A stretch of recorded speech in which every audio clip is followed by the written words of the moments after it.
Chapter, যেখানে আমি already কি করিয়েছি, বায়ুমণ্ডল করিয়েছি, গ্রিন হাউস এফেক্ট করিয়েছি, ঠিক আছে। তো তারপরে আসে হলো শক্তি, ঠিক আছে। আমরা শক্তি বলতে কি বুঝি? প্রথমত শক্তি হলো জিনিসটার কনসেপ্টটা খুবই গভীর কনসেপ্ট। শক্তি বিভিন্ন রকমের হয়। সাধারণত আমরা যদি শক্তি বলি, তো যে কোনো কিছু কার্য করার জন্য যে একটা একটা কি হয়, দরকারি যে প্রয়োজনীয় উপাদানটা যেটা দরকার হয়, সেটাকে আমরা শক্তি বলতে পারি।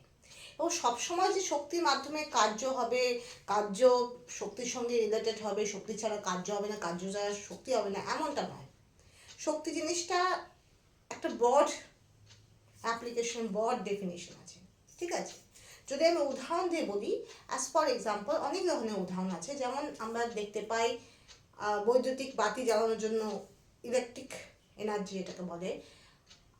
তাছাড়া সৌরশক্তি, যেটা সূর্যের শক্তি, সূর্য থেকে আগত শক্তি, সেটাকে কাজে লাগিয়ে সৌরশক্তি, সোলার এনার্জি যেটাকে বলে।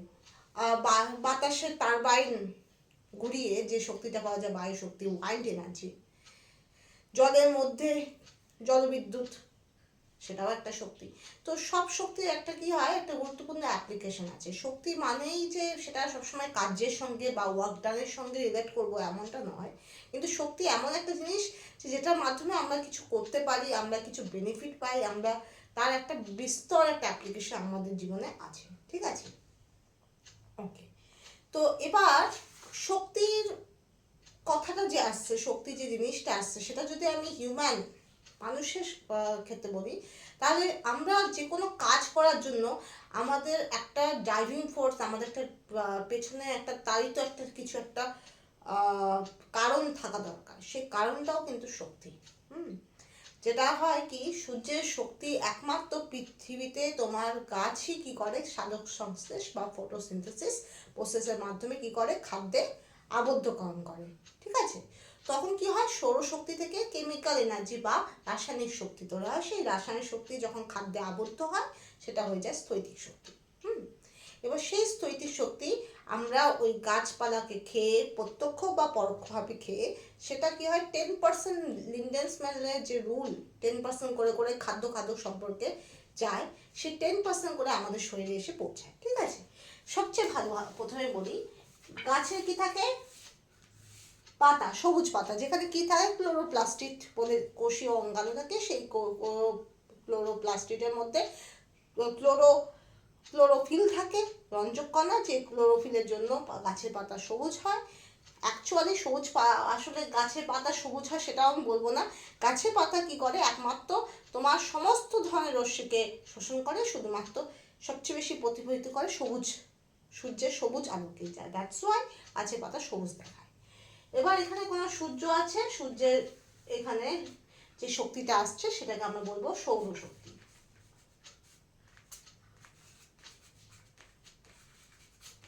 সৌরশক্তি, ঠিক আছে। এবার এই সৌরশক্তি যখন রিয়াকশন হয়, 6CO2 + 12H2O, এখান থেকে তৈরি হয় C6H12O6, ঠিক আছে।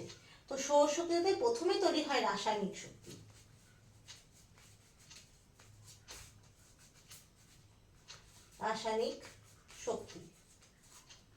রাসায়নিক শক্তি যখন খাদ্যে আবদ্ধ হয়, সেটা তৈরি হয় খাদ্য মধ্যস্থ স্থৈতিক শক্তি। স্থৈতিক বানামটা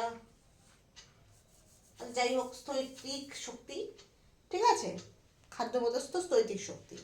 এবার বা খাদ্য মধ্যস্থ, খাদ্যে আবদ্ধ হয়, খাদ্যে আবদ্ধ হয়, খাদ্য মধ্যস্থ স্থৈতিক শক্তি হয়, ঠিক আছে। এবার সেটা যখন আমাদের শরীরে এসে পৌঁছায়, সেটা বেসিক্যালি তাপ শক্তি।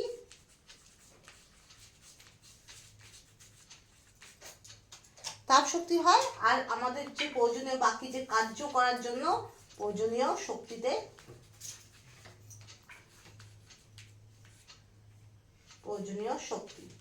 পরিণত হয়,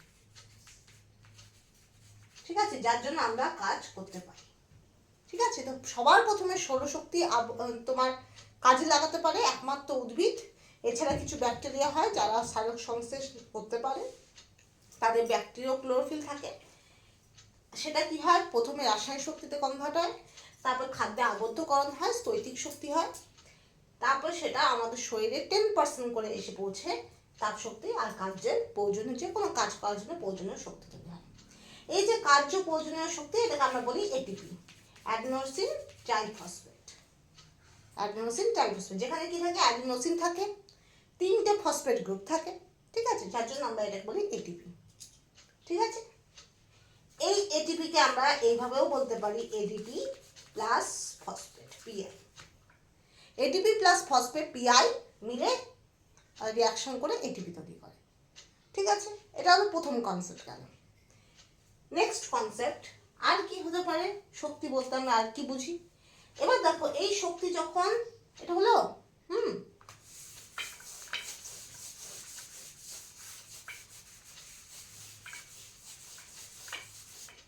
এবার এই শক্তি, প্রথমে এখানে কি আছে, গাছ আছে, গাছ কি করছে, ও শক্তি ট্রান্সফার, ও শক্তি তৈরি করছে, তাই তো। পাইরুবিক অ্যাসিড চক্র, কেপস চক্র, গ্লাইকোলাইসিস, এরকম 3টে প্রক্রিয়া হয় যার মাধ্যমে মোটামুটি 38 এটিপি, পাইরুবিক অ্যাসিডের মধ্যে 2 এটিপি এরকম তৈরি হয়। ঠিক আছে, আর কেপস চক্রে আই থিঙ্ক 38, আমাকে তাও আমার মনে আছে, আমি ক্লাস 9-এ পড়েছিলাম, আমি বায়োলজির না, আমি কেমিস্ট্রি, তা সত্ত্বেও আমি বলছি যে এরকম তৈরি হয়। এছাড়া গ্লাইকোলাইসিস চক্র হয়, পিজিএলডি, পিজিএ, এরকম অনেক কিছু তৈরি হয়, অনেক ধরনের প্রসেস আছে, সালোক সংশ্লেষ, ফটোসিনথেসিস, ওখানে অনেক রিয়াকশন আছে। ঠিক আছে, সেটা পরের কথা। এবার গাছ থেকে যখন প্রথম খাদকে যাবে তখন কি হবে, গাছের 10% যাবে, গাছ যতটা পরিমাণ শক্তি তৈরি করছে তার ঠিক 10% প্রথম খাদকে যাবে। এটা যখন দ্বিতীয় খাদকে যাবে, দ্বিতীয় খাদক, তখন প্রথম খাদকে 10% দ্বিতীয় খাদকে যাবে। আর এটা যখন লাস্টে গিয়ে সর্বোচ্চ খাদক বা তৃতীয় খাদকে যাবে, তখন দ্বিতীয়র আবার 10% সর্বোচ্চ খাদক যাবে। তাহলে গাছের উৎপন্ন শক্তির 10% যাবে প্রথম খাদকে, প্রথম খাদকে যতটা শক্তি বাঁচলো সেই শক্তির 10% যাবে দ্বিতীয় খাদকে, দ্বিতীয় খাদকে যতটা পরিমাণ শক্তি বাঁচলো তার 10% যাবে সর্বোচ্চ খাদক বা তৃতীয় খাদকে। এইভাবে করে 10% করে করে এনার্জি ট্রান্সমিট হয়, এনার্জি ট্রান্সফার হয়, প্রথম খাদক, দ্বিতীয় খাদক, তৃতীয় খাদক করে। এটাকে আমরা লিন্ডেম্যানস 10% রুল বলি। এটা ক্লাস 9-এর, অলমোস্ট ক্লাস 9-10-এ তোমরা পেয়ে যাবে, বায়োলজিতে পাবে, এটা যদিও কেমিস্ট্রির না। ওকে, নেক্সট ওয়ান, কেমিস্ট্রি বা ফিজিক্যাল সায়েন্সের না। এবার আমরা আসি শক্তি। শক্তি আবার দুভাবে ভাগ করতে পারি আমরা, একটা শক্তি হলো প্রচলিত শক্তি, আরেকটা হলো অপ্রচলিত শক্তি। কি বলতে পারি, প্রচলিত শক্তি, অপ্রচলিত শক্তি। ঠিক আছে,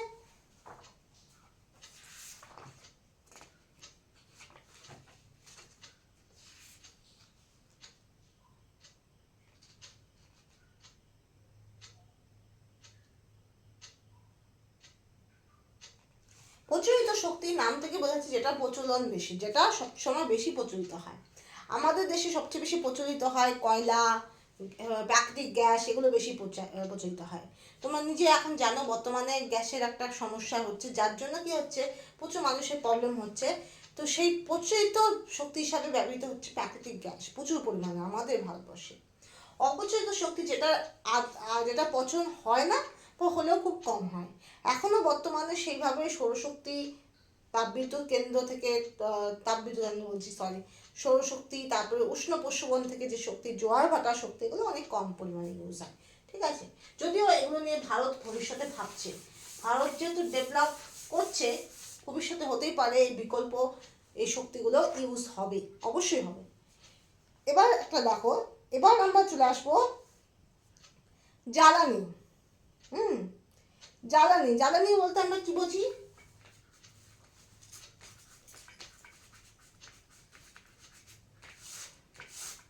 জ্বালানি বলতে কি বুঝি, যেটা থেকে আমরা তাপ শক্তি পাই, যে সমস্ত পদার্থ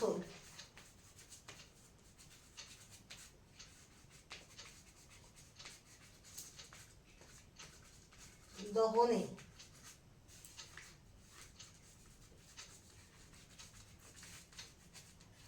তাপ শক্তি উৎপন্ন হয়।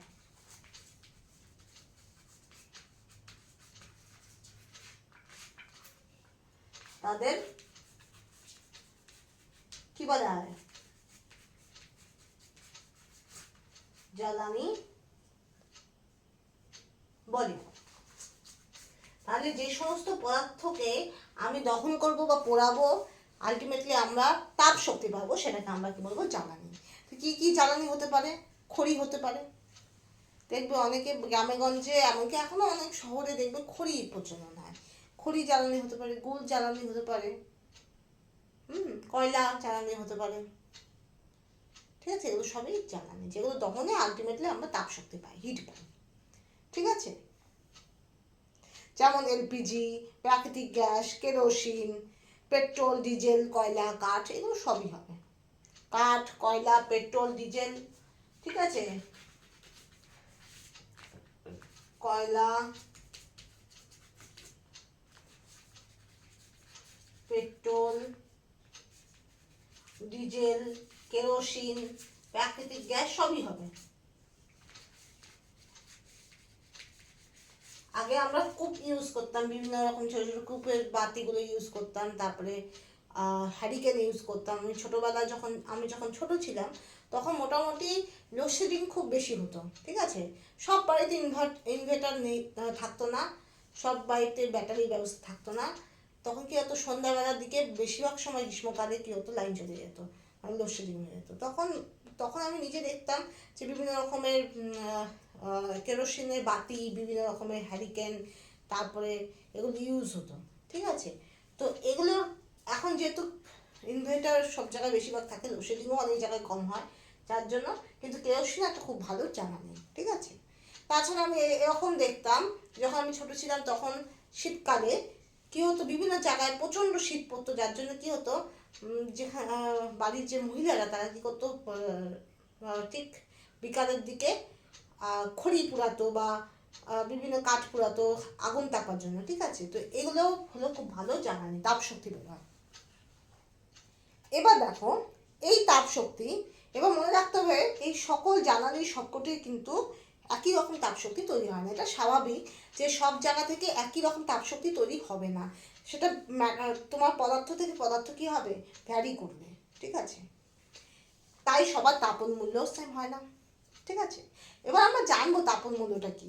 তাপন মূল্য সেম হয় না, কারণ পদার্থটা সেম হচ্ছে না, পাল্টে যাচ্ছে। তো অবভিয়াসলি তাপ শক্তি যে পরিমাণ আমাদের লাগবে, সেটা সবাই কাঠ যতটা দিবে কয়লা ততটা দিবে না, কয়লা যতটা দিবে প্রাকৃতিক গ্যাস ততটা দিবে না, অবশ্যই সেটা ভ্যারি করবে। নেক্সট,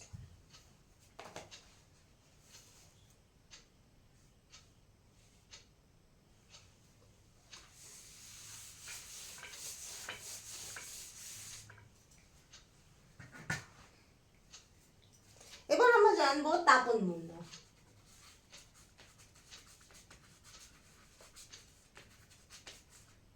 যেটাকে আমরা বলি ক্যালোরিক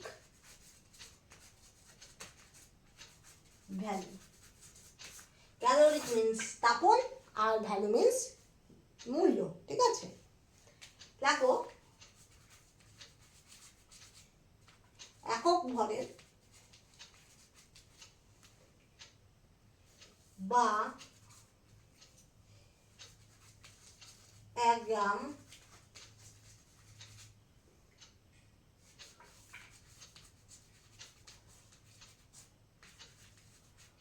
জ্বালানি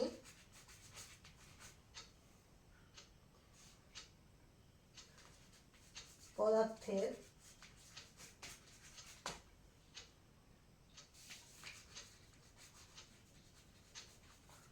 সম্পূর্ণ দহনে যে পরিমাণ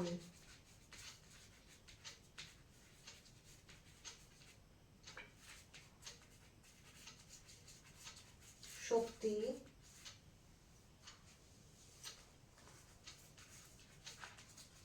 উৎপন্ন হয়, হুম, তাকে জ্বালানির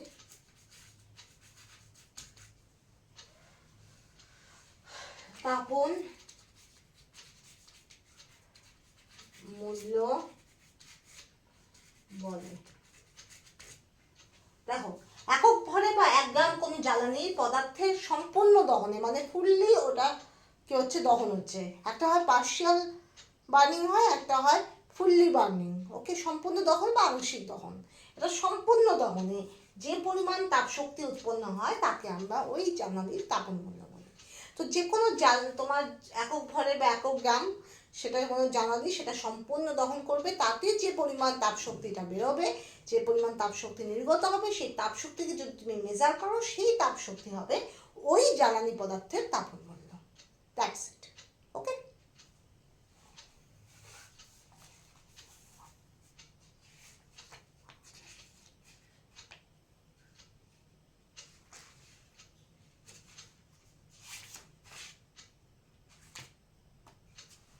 বুঝা গেল? নেক্সট,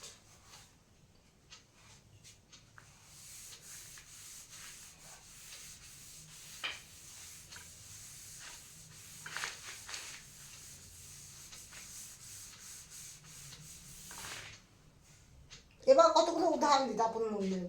যেমন এখানে হয়ে গেল তাপন মূল্য।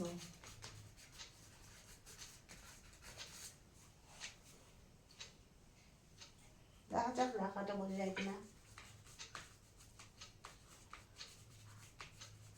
চারকোল হলো অলমোস্ট 33 কিলোজুল পার গ্রাম, একক গ্রাম।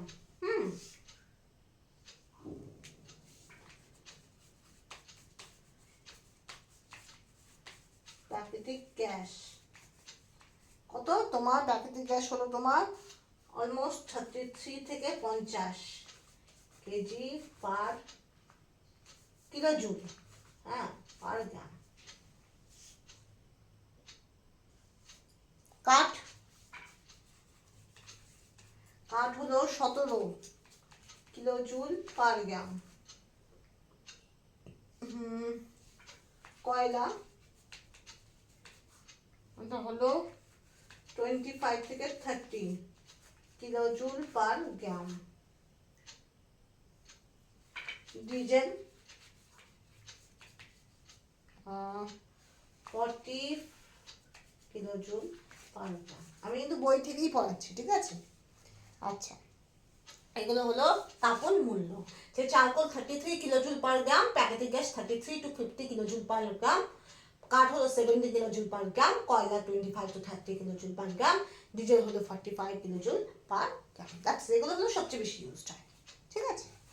এবার দেখো, একটা নির্দিষ্ট তাপমাত্রায় গিয়ে যে কোনো পদার্থ গলতে বা পুড়তে শুরু করে, ঠিক আছে?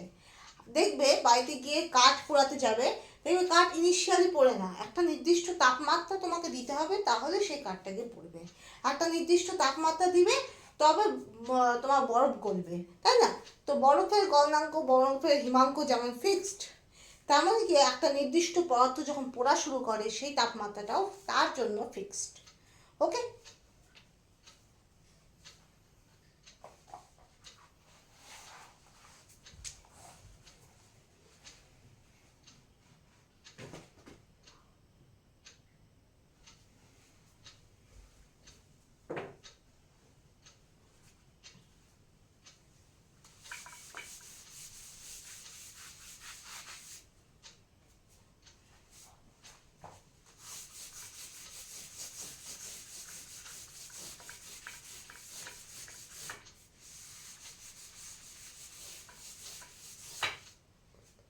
ওকে।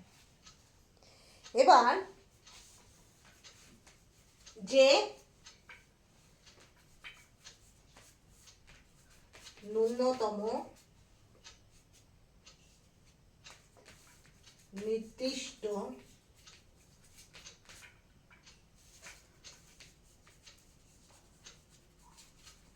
তাপমাত্রায় কোনো বস্তু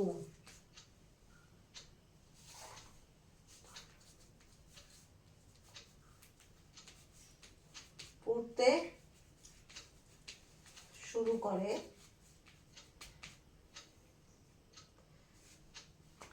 তাকে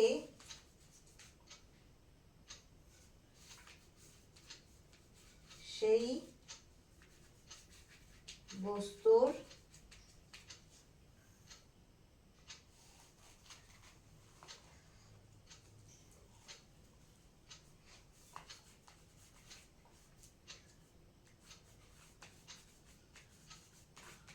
প্রজ্বলন তাপমাত্রা বা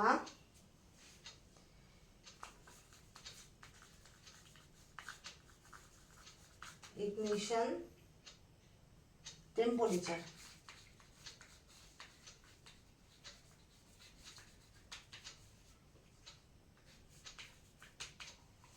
ignition temperature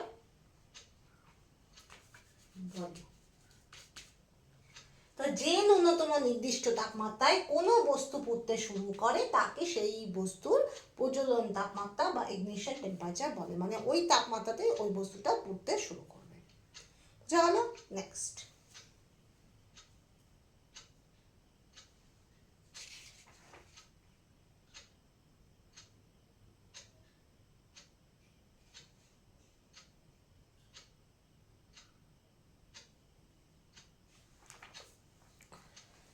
এবার নেক্সট,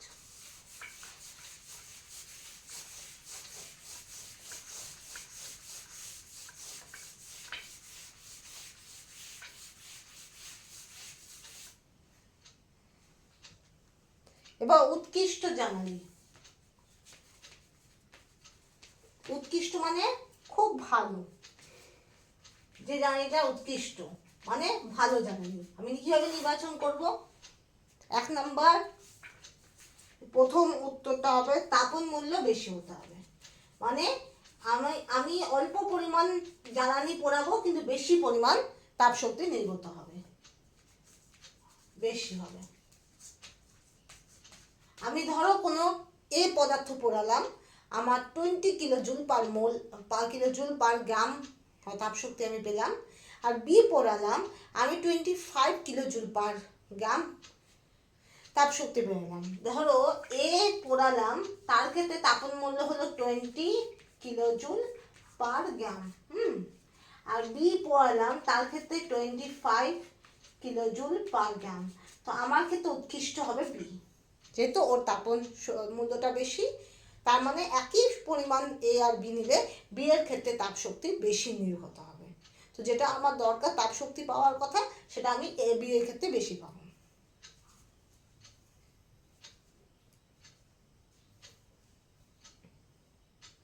বোঝা গেল? দ্বিতীয় ক্ষেত্রে কি হবে? ধোঁয়া কম বেরোবে, পলিউশনটা কম হবে। পলিউশন বা দূষণ, যেটাকে বলা হয় দূষণ, কম। কোন রকম দূষণ বা পলিউশন কম হবে, মানে ধোঁয়া কম বেরোবে, কালিঝুলি কম বেরোবে, ঠিক আছে, ক্ষতিকারক রাসায়নিক পদার্থ কম বেরোবে। তো সেগুলো ক্ষেত্রে আমি বলবো যে জ্বালানির ক্ষেত্রে যত কম পলিউশন সম্ভব সে জ্বালানি তত ভালো। থার্ড ওয়ান, সেটা খুবই ইম্পর্টেন্ট, সেটা হলো সস্তা। জ্বালানি আমি ইউজ করব, জ্বালানি যদি খুব এক্সপেন্সিভ হয়, খুব দামি হয়, তাহলে সেই জ্বালানি আমি কেন নেব? সাধারণ মানুষ পর্যন্ত ওই জ্বালানি ইউজড আপই হবে না, তাই তো?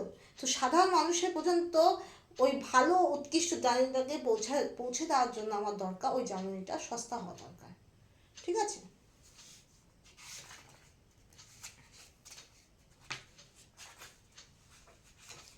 এবার দেখো,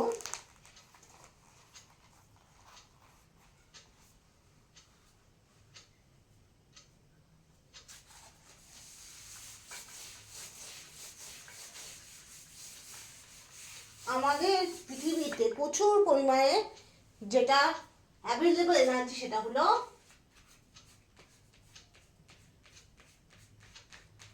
হলো সূর্য, ঠিক আছে? সূর্য। এবার এই সূর্যের শক্তিকে শক্তিকে আমরা বলতে পারি সৌর মূলধন। কারণ এই ব্যাপক পরিমাণ শক্তি যদি আমরা কাজে লাগাতে পারি, সেই পরিমাণ পরিষেবা যদি আমাদের থেকে থাকে, তাহলে আমাদের অন্য কোনো জ্বালানির প্রয়োজন পড়বে না, যদি আমরা সূর্যের সৌরশক্তিকে কাজে লাগাতে পারি। অতটা পরিমাণে যত বেশি কাজে লাগাবো তত আমাদের কয়লা, পেট্রোল, ডিজেল এগুলো ইউজ করতে হবে না।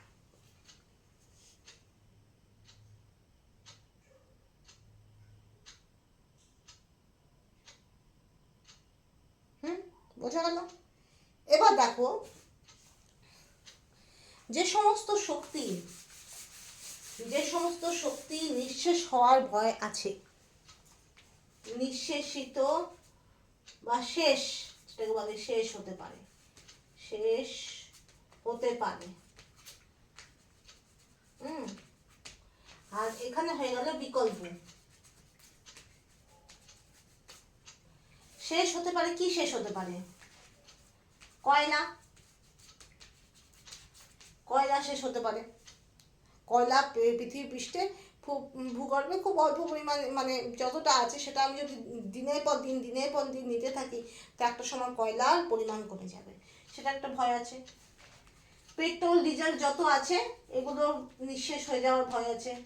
পেট্রোল, ডিজেল, প্রাকৃতিক গ্যাস। তাহলে আমাদের এগুলো যদি আমাদের নিঃশেষিত হওয়ার যদি ভয় থেকে থাকে, তাহলে এদের কিছু বিকল্প রাস্তা বার করতে হবে, যেগুলো নিঃশেষিত হবে না, যেগুলো আমরা দিনের পর দিন ইউজ করতে পারি। তার মধ্যে আসবে সৌরশক্তি, সোলার এনার্জি।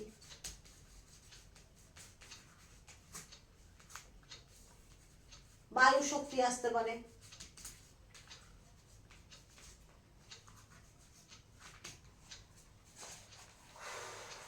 এখানে এইভাবেই লিখছি। আর কি হতে পারে? জোয়ার ভাটা।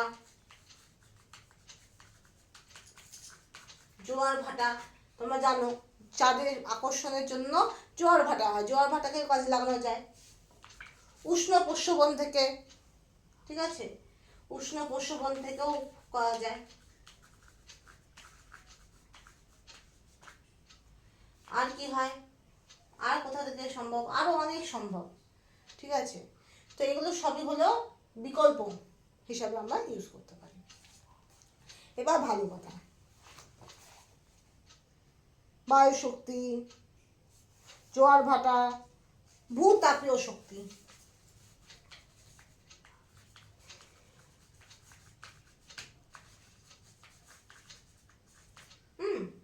এবার দেখো, সবার প্রথমে সৌরশক্তির কথা বলি। সৌরশক্তি সূর্যে অফুরন্ত শক্তি আছে। প্রতিদিন দেখো যে সূর্যের আলো কি পরিমাণ আমাদেরকে তাপ আর শক্তি দেয়, তাপ আর আলো দেয়। তো সেই সৌরশক্তিকে আমরা বলি সৌর মূলধন। যদি আমরা সৌরশক্তিকে কাজে লাগাই, দেখবে এখন অনেক জায়গায়, অনেক ডিপার্টমেন্টে দেখবে সোলার প্যানেল তৈরি হয়। এছাড়াও আমাদের বিভিন্ন রকম সোলার কোষ থাকতে পারে, ঠিক আছে? সোলার কোষ, এগুলো কাজে লাগিয়ে আমরা সৌরশক্তিকে ইউজ আপ করতে পারি।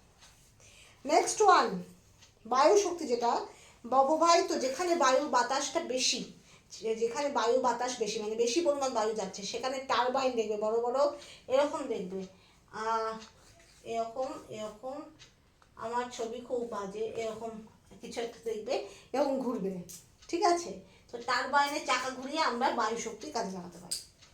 জলবিদ্যুতের ক্ষেত্রেও জলবিদ্যুৎও হয়, জলবিদ্যুৎও হয়। এখানে জলবিদ্যুৎ, যেখানে তোমার দেখবে নদীতে প্রচুর স্রোত আছে, সেখানেও জলবিদ্যুৎ করা যায়, ঠিক আছে? জোয়ার ভাটাকে কাজে লাগানো যায়, এটাকে আমরা বলি টাইডাল। হ্যাঁ, এই যে ভরা কোটানের সময়, মানে জোয়ারের সময় সমুদ্রের যে বিপুল জলোচ্ছ্বাস ঘটে, তাকে বাঁধে ধরে রাখা। আর ভাটার সময় সমুদ্রের জলতল প্রায় 20 থেকে 22 ফুট নিচে নামে। তো সেই জলাধারে সেই জলকে নিক্ষেপ করে জলচালিত টারবাইনের সাহায্যে বিদ্যুৎ তৈরি করা। মানে তোমার যখন জোয়ার হবে, প্রচুর পরিমাণ জল আসবে, সেই জলটাকে কোনো জায়গায় কোনোভাবে বাদ দিয়ে আটকে রাখতে হবে। এবার যখন ভাটা হবে, যখন জলের পরিমাণ কমে যাবে, তখন কি হবে? আমরা কি করব? টারবাইন, আচ্ছা বায়ু শক্তির ক্ষেত্রে টারবাইন না, জলবিদ্যুতের ক্ষেত্রে টারবাইন। হ্যাঁ, তো টারবাইনের চাকা ঘুরিয়ে ওই জোয়ারের যে জল, সেটাকে ছেড়ে দিব। এবার সেই জোয়ারের জলটা এতদিন কি ছিল, একটা জায়গায় আটকে ছিল, এখন যখনই ছাড়া হবে ওর একটা স্রোত হবে, সেই স্রোতের জন্য যে শক্তিটা তৈরি হবে সেটা হলো জোয়ার ভাটার শক্তি বা টাইডাল এনার্জি। ঠিক আছে? আর বায়ু শক্তির ক্ষেত্রে আমার টারবাইন না, ওটা বলে উইন্ড মিল, সেটা ঘোরে। ঠিক আছে? উষ্ণ প্রস্রবণ জানো, উষ্ণ প্রস্রবণের ক্ষেত্রেও আমরা শক্তি পেতে পারি, ভূতাপীয় শক্তিও পেতে পারি।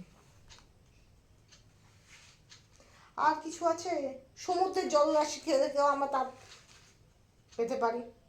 বায়োমাস এনার্জি, জীবভর শক্তি। বায়োমাস এনার্জি সেটা কি? জৈব পদার্থ পুড়িয়ে, যেমন কাঠ, গাছের পাতা, শুকনো পাতা, ডাল ঢাল এগুলো পুড়িয়ে, ওগুলো তোমার না, কাঠ গাছের পাতা যেগুলো আদৌ ভালো না। যেমন আমাদের আগেকার দিনে কি হতো, খড়ি দিয়ে রান্না হতো। হ্যাঁ, আমরা শুনতাম দিদার কাছে, মার কাছে, যে খড়ি দিয়ে রান্না করলে সেটা নাকি খুবই স্বাদ হয়। তো সেই খড়ি ইউজ করে, পাতা ইউজ করে, বিভিন্ন গাছপালা ডাল টাল ইউজ করে যেটা হয় সেটা হলো জীবভর বা বায়োমাস এনার্জি বলে। ঠিক আছে? বুঝা গেল? তো এগুলো হয়। তো এটা হলো বেশ।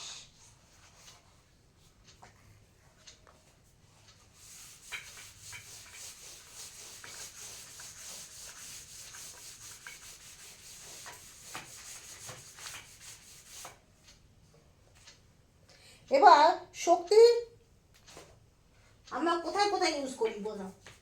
এটা আমি খাতা লিখবো না, তোমরা শক্তির ব্যবহার কোথায় কোথায় ব্যবহার করতে পারি আমাদের দৈনন্দিন জীবনে। ফ্যান চলছে মাথার উপর, লাইট জ্বলছে, লাইট, ফ্যান, মোটর, জলের মোটর, কম্পিউটার, ল্যাপটপ, টিভি, তোমার যে চাষাবাদে যে তোমার অনেক সময় পাইপ দিয়ে যে জল, ওটাতেও অনেক সময় ইউজ হয় ইলেকট্রনিক কিছু। তাছাড়া তোমার সব কিছুতেই আমাদের কী লাগে? শক্তি লাগে। সে যে শক্তি হোক, সৌরশক্তি হোক, বায়ু শক্তি হোক, যাই শক্তি হোক। এবার অপচয় কি হতে পারে? সবার আগে সুইচ অফ করে দিতে হবে। যখনই তোমার ইউজ হচ্ছে না বৈদ্যুতিক বাতি, তখন সুইচ অফ করে দিতে হবে। তোমার বৈদ্যুতিক বাল্বের জায়গায় ফ্লুরোসেন্ট বাল্ব ইউজ করতে পারো। ফ্লুরোসেন্স জিনিসটা পড়বে যদি তোমরা কেমিস্ট্রি নিয়ে পড়ো, ক্লাস 12-এর পর কেমিস্ট্রি নাও, মাস্টার্স ডিগ্রি বা বিএসসি করো, তখন দেখবে ওখানে ফ্লুরোসেন্স, ফসফোরেসেন্স বলে দুটো টার্ম থাকে। ফ্লুরোসেন্স কিছুই না, ফ্লুরোসেন্স হলো একটা লুমিনেসেন্স বলতে পারো, মানে যেটা একটা চকচক একটা আলোর মতো কিছু একটা দেয়। ঠিক আছে? আপাতত এটুকু জেনে রাখো। ওকে। তো এক হতে পারে অপচয়। হ্যাঁ, অপচয় রোধ করার জন্য আমরা কি করতে পারি? অপচয় রোধ কি রোধ করতে পারি? কি করতে পারি? বৈদ্যুতিক বাল্বের জায়গায়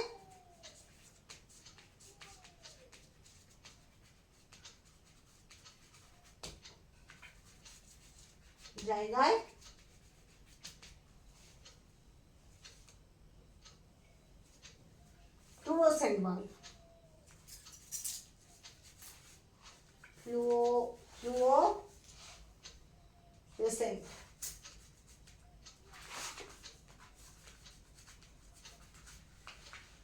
বাল্ব ইউজ করতে পারি।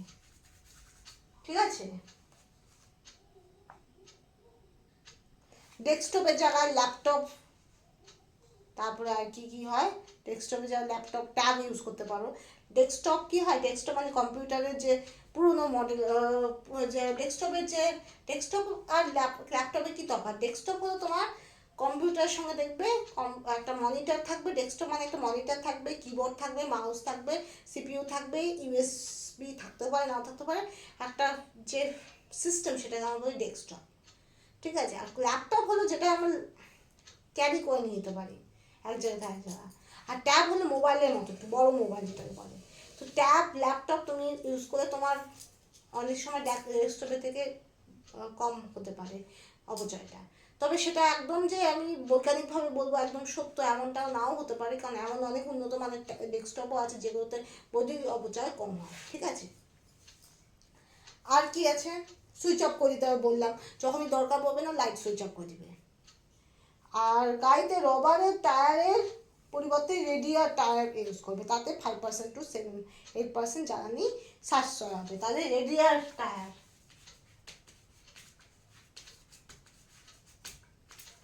কিসের বদলে? রবারের টায়ারের বদলে।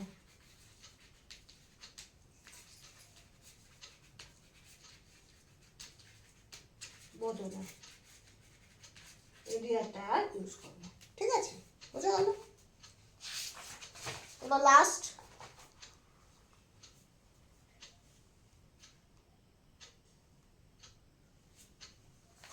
দুটো টার্ম জেনে রাখো।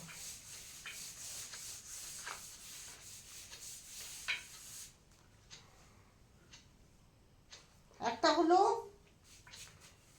মেথাজেনিক ব্যাকটেরিয়া,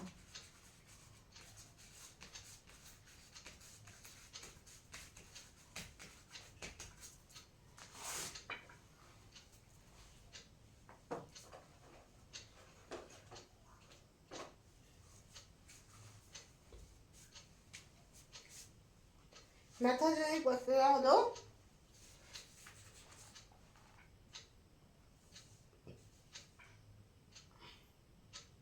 রাসায়নিক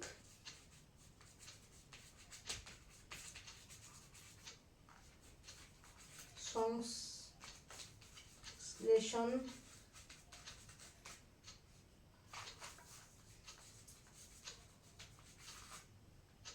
ব্যাকটেরিয়া,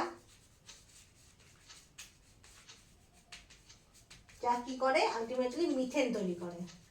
মিথেন তৈরি করে, হ্যাঁ, কোথা থেকে? বিভিন্ন বিভিন্ন যে তোমার ব্যাকটেরিয়া, বিভিন্ন মেরুদণ্ডী প্রাণীদের পাকস্থলীতে এই প্রকার ব্যাকটেরিয়া মিথেন গ্যাস তৈরি করে, ঠিক আছে। তাছাড়া সাধারণভাবে কার্বন ডাইঅক্সাইড, হাইড্রোজেন, অ্যাসিটিক অ্যাসিডও তৈরি করে, ঠিক আছে, এটাও আমরা ইউজ করতে পারি। বায়োগ্যাস, বায়োগ্যাসের প্রধান উপাদান হলো, এছাড়া আরেকটা জ্বালানি হিসাবে ইউজ হয়, সেটা হলো বায়োগ্যাস। এটাও জ্বালানি হিসাবে ইউজড হয়, যেখানে তোমার অলমোস্ট 40% তোমার কি থাকে? কার্বন ডাইঅক্সাইড, CO2 মানে কার্বন ডাইঅক্সাইড, আর 60% কি থাকে? মিথেন থাকে। হয়ে গেল না 100%? তাহলে 40% CO2 and 60% মিথেন থাকে, ঠিক আছে। বিভিন্ন পৌর আবর্জনা থেকে ব্যাকটেরিয়া পচনের মাধ্যমে এই বায়োগ্যাসটা নির্গত হয়। এই বায়োগ্যাসটা দূষণ মাত্রা তুলনামূলক কম। তো এখানে আমার শেষ হলো, তাহলে এখানে আমার শক্তি শেষ হলো। এরপরের দিন আমি চার্লস বয়েলস যে গ্যাসের যে সেকেন্ড চ্যাপ্টারটা সেটা আমি ধরবো। Okay, so thank you so much, keep watching.